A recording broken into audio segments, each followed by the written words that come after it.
गोट की रेलवे इंतजामिया पर हद दखल खिलाफ वरी पैमाने ते ऑपरेशन कादरिया फैक्ट्री रोड ते हद दखलियों माफिया खिलाफ कार्रवाई शुरू कर छी।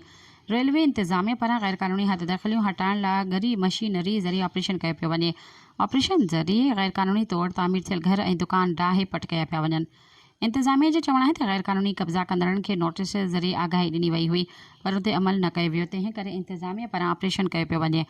होॾां ॿिए पासे इलाइक़े वासियुनि अमीर बख्श शेख, इमरान शेख ऐं अली गुल शेख मुश्ताक मसमात आसिया ऐं मसमात शफिया जे अॻवाणी में औरतुनि ऐं ॿारनि एहतजाज मुज़ाहिरो कंदे दाहींदे चयो त असीं गुज़िरियल केतिरनि सालनि खां उतां जा रहवासी आहियूं। सरकार त असां ग़रीब मिसकिन बेपहुच माण्हुनि खे घर त न ॾिना पर असां मिसकिन माण्हू पंहिंजी मदद पाण अझा ठहिराए पर रेलवे इंतज़ामिया बिना कंहिं नोटिस जे डहिराए असांखे बेघर कयो पियो वञे।